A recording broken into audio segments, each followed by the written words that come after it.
Hey guys, it's Jade and welcome back to another video on my channel. So in today's video, we are going to be doing my top 10 study tips for nursing school, college, all of it. If you guys are new to my channel, hey, my name is Jade. I am a junior nursing student here at Lee University.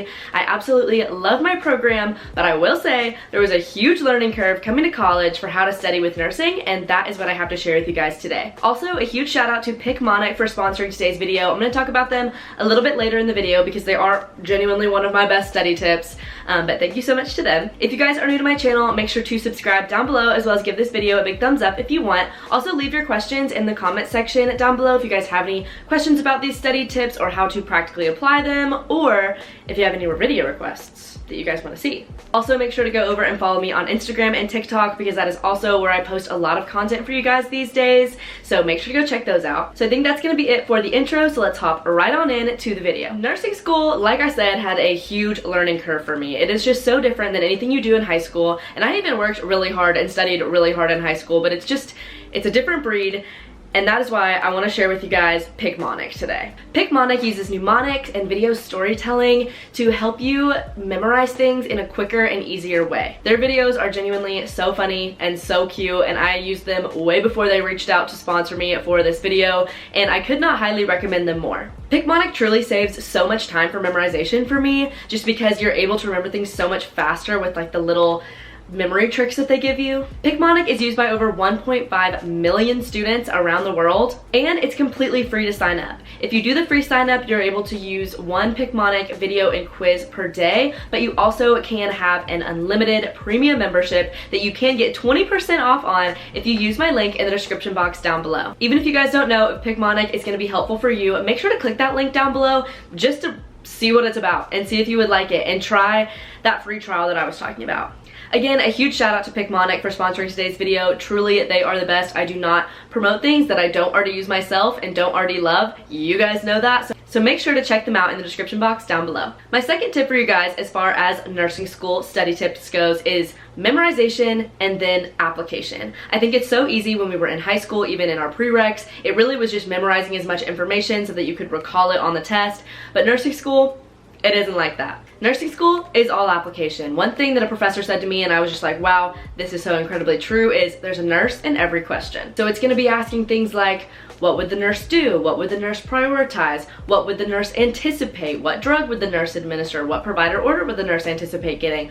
All sorts of things like that. So try and think of that when you're trying to study for your exams. But you also can't jump right to application. If you don't know your stuff, if you haven't had the content memorized, there's no way you're gonna be able to apply it. Because even if you know all the perfect application skills and studied all the application parts of it, if you don't recognize the drug on your patho exam, how are you gonna answer the question? Number 3, study groups are definitely effective. I think it's really good to verbalize with other people and quiz each other, but a tip for you guys, they're only effective if everybody in the group, including yourself, already knows their stuff. Trying to learn the information and create study guides and stuff like that with people in the class studying at the library together is really just a waste of time and is a really easy distraction. So my tip for you guys is to spend time independently studying by yourself, making sure that you know your information, and then have a trusted group of people that you know is also hardworking and is also doing that on their own time to be able to get to 1, maybe 2 days before the exam, and then be able to quiz each other, share what you've learned. If you're an expert in one topic and they're the expert in another topic, you're able to share with each other. Number 4 study tip for you guys, and it seems really stupid, but it's practice questions.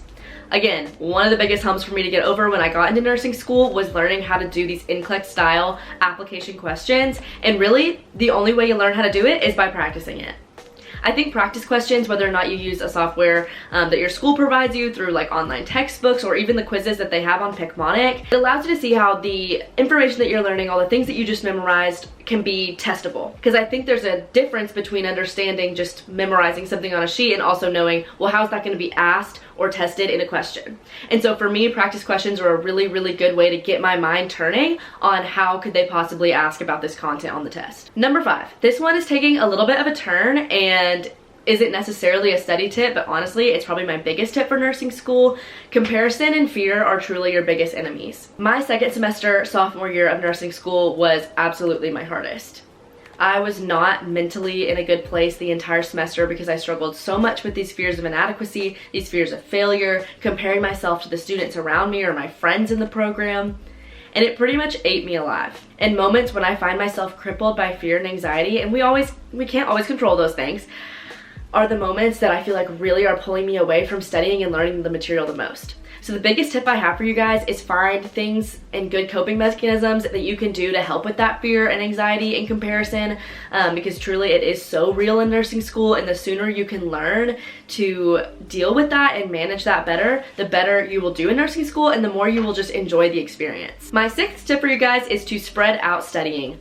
Gone are the days that we can study for things the night before or the day before and be fine. Truly, our brain memorizes things and learns things better when we do them in successive days. So I know a lot of people like to study the material right after the class or same day as the class, and if I was a little bit more self-disciplined than I am, I would love to say that I did that, but I don't. But for me, I always plan my weeks about 2 weeks in ahead so I can see when I have an exam the next week, and I'm able to start studying for that at least a week in advance, sometimes even 2 weeks in advance.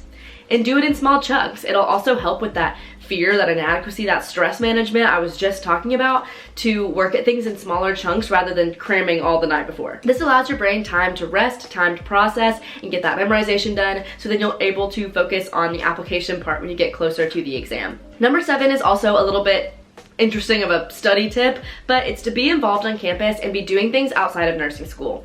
They are going to preach at you that you can't do anything outside of nursing school, and I do think that there is validity, that it does take up a lot of your time, and it should take up a lot of your time, but the biggest thing for me that has helped me through nursing school and made nursing school and college a really enjoyable experience for me is being involved on clubs on campus, leading small groups, having a church that I'm plugged into, having good solid friends in and outside of nursing. Your brain needs that break. You need to have something else to go to outside of nursing, or you're really gonna just sit and dwell in that anxiety that I was talking about earlier.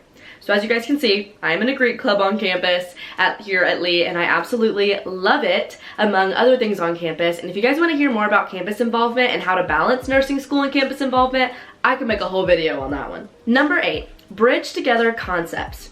In the grand scheme of nursing practice and in medicine in general, it's all just these big overarching concepts. Now, my particular nursing school actually is based in a concept-based model, so we learn things based off of these concepts, but if your program isn't on a concept-based model, I would really encourage you guys to look into that and try and understand it, because I really feel like it'll help put pieces together for you. I know while I'm studying, I'm trying to think of, okay, all the body systems, how does it affect all the different ones, all the different concepts like fluid and electrolyte balance, comfort, mobility, all these different things. How does a disease, how does a drug affect those different categories?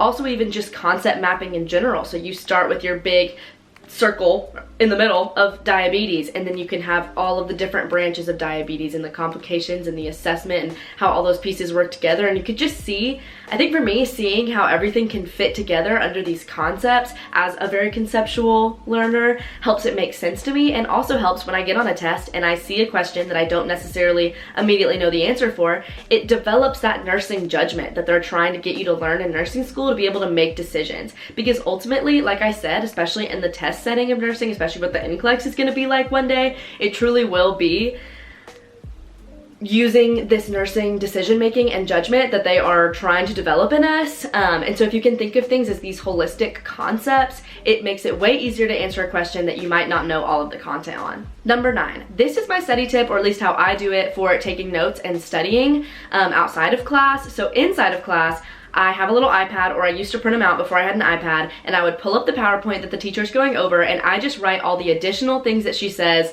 and highlight things and circle things that are important on the PowerPoint. That allows me to be able to pay attention, listen more, not feel like I'm always having to catch up on writing my notes. As kind of an auditory learner, I think that really, really helps me. Even just any type of learner in general, it'll help you even be less stressed in class trying to write everything down. And then to study, one of the things I do, and this is kind of why I start about a week out, is I take all of that information from the PowerPoints and I make a condensed study guide of all the information that I need to know for the exam. Now, some professors obviously give you study guides and outlines that you can fill in, but a lot of them, especially in nursing, won't keep doing that. So developing those skills of being able to take 4 huge 100-slide PowerPoints and condense them into a couple pages on a Google Doc of the important need to know information is really helpful for me, because again, it's building concepts, it's grouping things together in my head, as well as putting the information in a more concise, readable way. Also, breaking things down into exemplars and into different categories and using charts to organize information just helps it be more organized in your brain as well.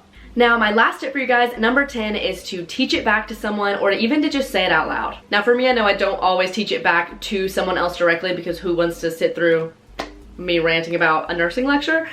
But even just like looking at myself in the mirror or pacing around my room and having my little study guide that I made and like reading it out loud and explaining it in my own words, it bridges that gap between all the different learning styles. That's another tip I honestly have for you guys. Even if you know what your number one learning style is, we all have a little piece of every learning style in us. So doing things like being able to listen in class really well by doing the auditory one, but also like circling, highlighting, and writing notes on the PowerPoint to do kind of that kinesthetic and that reading writing one. And then studying, you're doing the kinesthetic and you're doing the visual through making the whole study guide, but then you're taking it and you're reading it out loud, you're looking at a concept and you're explaining it in your own words without looking at the study guide, helps kind of cue that auditory part of your brain as well. Another thing that kind of goes along with that I just did for my last final that I was studying for was I had a whole study guide made out, but then I would just write like a key term or a key little heading of some section on my little study guide that I made, and I made it into this kind of like concept map web where it had the main thing and it would have little arrows coming out of things that relate to that, and each of those had little arrows coming out, but it would just be the word. And then I stood in front of my whiteboard and I talked through everything. I started from the biggest categories, because there's multiple categories, started the biggest one and went through all of the different words and explained what they meant, like why they were up on that board pretty much. And I was pretty much recounting all the information that I wrote in my study guide without having to read it straight off the page, and bridging those concepts in my head like I was talking about grouping things into a kind of concept map style. Alright guys, so those are all of my nursing study tips that I have for you guys. I hope that these helped. If you have any more questions, or if you yourself have some study tips that you think would be helpful for me or the other nursing majors watching this video, please leave those in the comment section down below. Again, subscribe to this channel if you guys are new, and make sure to go over and check me out on Instagram and TikTok, because I have a lot of content for you guys over there. And a huge shout out to Picmonic again for sponsoring today's video. You guys are the best. Truly, I love them so much. You guys need to check out their little videos. They are so cute and they really do help me learn things so fast. And make sure to use my link in the description box down below for 20% off your own unlimited membership. I think that's going to be it for today's video. Thank you guys so much for watching, and I'll see you in the next one. Bye guys.